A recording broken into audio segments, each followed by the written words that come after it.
திமுக ஒரு remote control கட்சி என புதுக்கோட்டை மாவட்டம் ஆலங்குடியில் பரப்புரையில் ஈடுபட்ட துணை முதலமைச்சர் உதயநிதி ஸ்டாலின் கடுமையாக சாடியுள்ளார். புதுக்கோட்டை மாவட்டம் ஆலங்குடியில் அமைச்சர் மெய்யநாதனை ஆதரித்து பரப்புரை செய்த துணை முதலமைச்சர் உதயநிதி தனக்கு அனுபவம் இல்லை என விமர்சித்த எதிர்க்கட்சித் தலைவர் எடப்பாடி பழனிசாமிக்கு பதிலடி கொடுத்தார். காலில் விழுந்து பதவி வாங்கும் அனுபவமும் சங்கி கூட்டத்திற்கு அடிமையாக இருக்கும் அனுபவமும் தனக்கு கிடையாது. நான் கலைஞரின் பேரன், மக்களுடன் இருப்பவன் என்று காட்டமாக பதில் கொடுத்தார்.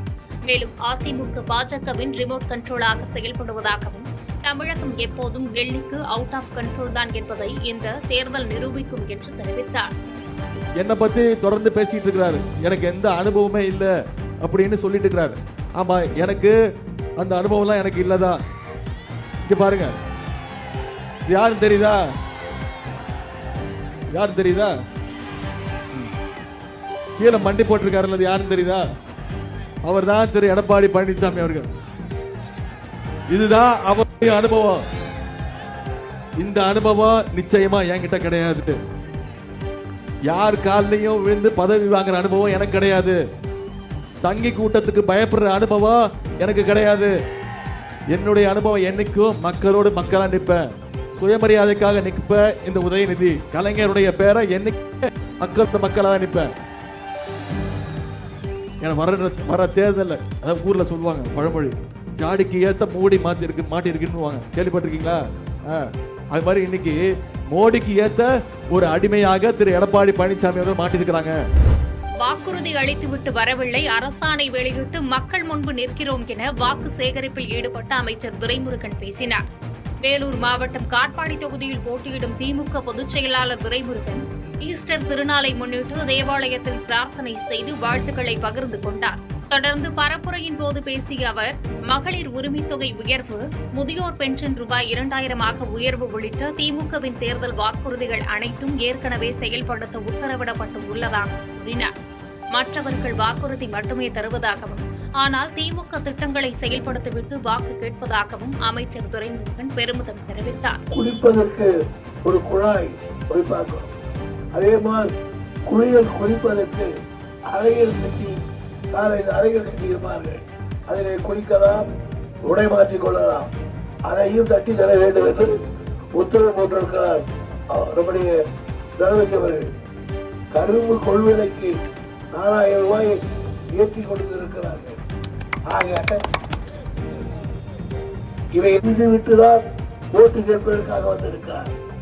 நாங்கள் சில பேர் நாங்கள் ஓட்டு போட்டால் அதை செய்வோம், இதை செய்வோம். அப்படியல்ல, இதையெல்லாம் உத்தரவு போட்டு விட்டுதான் இங்கே நாங்கள் ஓட்டு கேட்க வந்திருக்கிறோம். செஞ்சியில் திமுக வேட்பாளர் செஞ்சி மஸ்தானை ஆதரித்து பிரேமலதா விஜயகாந்த் பரப்புரை செய்தார். விழுப்புரம் மாவட்டம் செஞ்சி சட்டமன்ற தொகுதி திமுக வேட்பாளர் செஞ்சி மஸ்தானை ஆதரித்து தேமுதிக பொதுச் செயலாளர் பிரேமலதா விஜயகாந்த் வாக்கு சேகரித்தார். அப்போது கலைஞர் மற்றும் விஜயகாந்த் இணைந்து இருக்கும் புகைப்படத்தை காட்டி இருவருக்கும் இடையிலான 50 ஆண்டுகால நட்பை நினைவு கூர்ந்தார். அவர்கள் உயிருடன் இருந்தபோது அமையாத கூட்டணி இப்போது ஸ்டாலின் முதலமைச்சராகவும் நான் பொதுச் செயலாளராகவும் இருக்கும்போது அமைந்துள்ளது என குறிப்பிட்ட பிரேமலதா விஜயகாந்த், மறைந்த தலைவர்களை விமர்சிக்க யாருக்கும் தார்மீக உரிமை இல்லை என எச்சரித்தார்.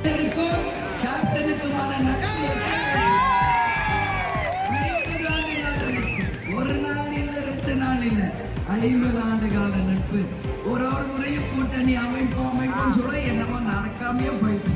இப்ப கலைஞரையாவும் இல்ல, கேப்டனும் இல்லாத போது அவங்க 2 பேரும் தெய்வமாக இருந்த இந்த மாதிரி அமைப்பும் இருந்தது. அண்ணன் ஸ்டாலின் சிஎம் ஆகும், நான் பொதுச் செயலாளராக இருக்கும்போதுதான் இந்த கூட்டணி அமையணும் எழுதியிருக்கோ என்னமோ எனக்கும் தெரியல.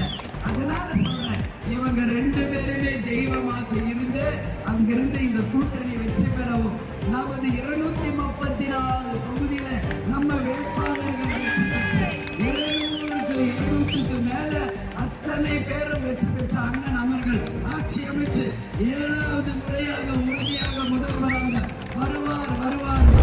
தமிழகத்தில் 200 இடங்களுக்கு மேல் வென்று ஆட்சி மாற்றம் ஏற்படும் என்று பாஜக மாநில தலைவர் நயினார் நாகேந்திரன் கருத்து தெரிவித்துள்ளார்.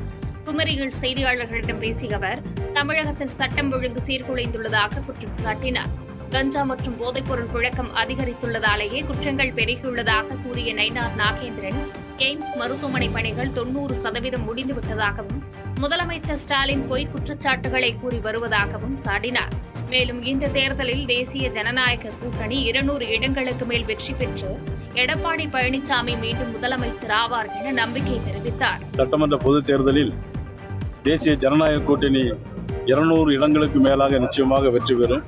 காரணம், 5 ஆண்டு காலம் மக்கள் படும் வேதனை நரக வேதனையாக கருதி கொண்டிருக்கிற இந்த சூழ்நிலையில் 200 இடங்களுக்கு மேலாக தேசிய ஜனநாயக கூட்டணி நிச்சயமாக வேண்டும். எங்கு பார்த்தாலும் கஞ்சா, எங்கு பார்த்தாலும் போதைப் பொருட்கள், பள்ளிக்கூட வாசல்ல புத்தகத்தை கையில் எடுக்க வேண்டிய குழந்தைகள் எல்லாம் இன்னைக்கு கையில் பீர் பாட்டிலும் கஞ்சாவும் வச்சு நடத்திட்டு இருக்கிறாங்க. எதிர்கால சந்ததி என்ன ஆகுமோ என்பது தெரியாது. டாஸ்மாகில் 1000 கோடி ரூபாய்க்கு மேலே ஊழல், நகராட்சி துறையிலே ஊழல், இப்படியாக தொடர்ந்து ஊழல் செய்திருக்கின்ற ஆட்சி. சொத்து வரி கூட்ட மாட்டோம்னு சொன்னாங்க, ஆனால் இன்னைக்கு 300 மடங்கு சொத்து வரி கூட்டியிருக்காங்க. மின் கட்டணத்தை கூட்ட மாட்டோம்னு சொன்னாங்க, மின் கட்டணமும் இன்னைக்கு 300 மடங்கு கூட்டியிருக்காங்க. ஆனால் மின் கட்டணத்தை 2 மாதத்துக்கு ஒரு முறை இருப்பதை 1 மாதத்திற்கு ஒரு முறை கொண்டு வருவோம்னு சொன்னாங்க, இதுவரையும் செய்யலை. தஞ்சை மண்ணின் மைந்தனாக வரும் தேர்தலிலும் வெற்றி பெறுவேன் என்று உதயநிதி ஸ்டாலின் தெரிவித்தார். தஞ்சை மாவட்டம் ஒரத்தநாட்டில் பரப்புரை மேற்கொண்ட உதயநிதி ஸ்டாலின் தானும் ஒரு டெல்டாக்காரன் என்ற முறையில் தஞ்சை மாவட்டத்தின் 8 தொகுதிகளிலும் திமுக கூட்டணி வெற்றி பெற வேண்டும் என கேட்டுக் கொண்டார். திராவிட மாடல் ஆட்சியில் தமிழகம் வளர்ச்சியில் முதலிடத்தில் உள்ளதை சுட்டிக்காட்டிய அவர், மீண்டும் ஆட்சிக்கு வந்தவுடன் 35 லட்சம் மாணவர்களுக்கு மடிக்கணினி வழங்கப்படும் என்றும் பெண்களுக்கு ரூபாய் 8000 மதிப்பிலான கூப்பன்கள் வழங்கப்படும் என்று புதிய வாக்குறுதிகளை அளித்தார். மகளிர் உரிமை தொகை நம்முடைய ஆட்சி அமைஞ்சோன்னு 1000 ரூபாயிலிருந்து 2000 ரூபாய் உயர்த்தி தருவோம்னு வாக்குறுதி கொடுத்திருக்கிறோம். காலை உணவு திட்டம் 5ஆம் வகுப்பு இல்ல 8ஆம் வகுப்பு வரைக்கும் விரிவுபடுத்தப்படும் வாக்குறுதி கொடுத்திருக்கிறோம். தமிழ் புதல்வன் திட்டம், புதுமை பெண் திட்டம் 1000 ரூபாய் இல்ல 1500 ரூபாய் உயர்த்தி கொடுப்போம். கல்வி ஊக்கத்தொகைன்னு வாக்குறுதி கொடுத்திருக்கிறோம். முதியோர் உதவித்தொகை OAP இப்ப 1200 கொடுத்துட்டு இருக்கோம். அமைஞ்சோன்னு 2000 ரூபாய் உயர்த்தி கொடுப்போம்னு வாக்குறுதி கொடுத்திருக்கிறோம். 50 லட்சம் இளைஞர்களுக்கு வேலை வாய்ப்பு திட்டம் உறுதியளிக்கிற திட்டம். 5 வருஷத்துல 35 லட்சம் மாணவ மாணவிகளுக்கு, அனைத்து கல்லூரி மாணவ மாணவிகளுக்கும் லேப்டாப் வழங்குவோம் ஒரு திட்டம். மகளிர் சுய உதவி குழுக்களுக்கு 5 லட்சம் வரைக்கும் எந்த வித கேரண்டியும் இல்லாம லோன் கொடுப்போம் அப்படின்னு ஒரு வாக்குறுதி கொடுத்திருக்கிறோம். அடுத்த 5 ஆண்டுகள்ல 10 லட்சம் கலைஞர் கனவு இல்லம் கட்டப்பட்டு யார் யாருக்கெல்லாம் வீடு இல்லையோ அவங்க அத்தனை பேருக்கும் வீடு கொடுக்கப்படும் வாக்குறுதி கொடுத்திருக்கிறோம். பாஜகவிற்கு ஒரு பிடி மண் கூட தமிழகத்தில் கிடைக்காது என கோவையில் பரப்புரை மேற்கொண்ட கனிமொழி MP சாடியுள்ளார். கோவை கவுண்டம்பாளையம் தொகுதியில் காங்கிரஸ் வேட்பாளரை ஆதரித்து பேசிய கனிமொழி MP, எடப்பாடி பழனிசாமி டெல்லியை பார்த்து பயப்படுவதாகவும் டெல்லியில் உள்ள பாஜக ஆட்சி அமெரிக்காவை பார்த்து பயப்படுவதாக விமர்சித்தார். மணிப்பூர் கலவரம் முதல் நீட் தேர்வு வரை மத்திய அரசின் தோல்விகளை பட்டியலிட்ட MP கனிமொழி, தமிழகம் அமைதி பூங்காவாக திகழ திமுக கூட்டணியை மீண்டும் வெற்றி பெற வேண்டும் என்றார். மேலும் நான் முதல்வன் திட்டம் போன்ற திட்டங்கள் அடித்தட்டு மக்களின் வாழ்வை உயர்த்தி வருவதையும் அவர் உதாரணங்களுடன் விளக்கினார். நம்ம பார்த்தோம், மணிப்பூர்ல அவர்கள் உருவாக்கி இருக்கக்கூடிய கலவரம் இன்று வரை தீரவில்லை. ஆனால் தமிழ்நாட்டை அமைதி பூங்காவாக நாம் வைத்துக் கொண்டிருக்கிறோம். அதனால அவர்களுக்கு இந்த மண்ணிலே ஒரு பிடி மண் கூட கிடையாது என்பதை உணர்த்தக்கூடிய தேர்தலாக இந்த தேர்தல் அமைய வேண்டும். இங்க இருக்கக்கூடிய முன்னாள் முதல்வர் எடப்பாடி அவர்கள் டெல்லியை பார்த்து பயந்துகிட்டு இருக்காரு. டெல்லி யாரை பார்த்து பயப்படுது? அமெரிக்காவை பார்த்து பயந்துகிட்டு இருக்கு. அதனால இவங்க யாருக்கும் பயப்படாதவங்க எல்லாம் இல்ல. இவரு அவங்களை பார்த்து பயப்படுறாரு, அவரை அங்க பார்த்து பயப்படுறாரு. அங்கிருந்து என்ன சொல்றாங்களோ அதையெல்லாம் கேட்டுக்கொண்டிருக்கக்கூடிய ஆட்சி தான் டெல்லியில நடந்து கொண்டிருக்கக்கூடிய ஆட்சி. செய்திகளை உடனுக்குடன் தெரிந்து கொள்ள கீழ்கண்ட கேபிள் மற்றும் DTH நெட்வொர்க்குகளில் எம்நாடு செய்தி தொலைக்காட்சியை காணுங்கள். பாதகம் செய்பவரை கண்டால் நாம் பயம் கொள்ளலாகாது பாப்பா. மோதி மிதித்து விடு பாப்பா, அவர் முகத்தில் உமிழ்ந்து விடு பாப்பா. அண்மை செய்திகளை உடனுக்குடன் தெரிந்து கொள்ள இணைந்திருங்கள் எம்நாடு தொலைக்காட்சியுடன்.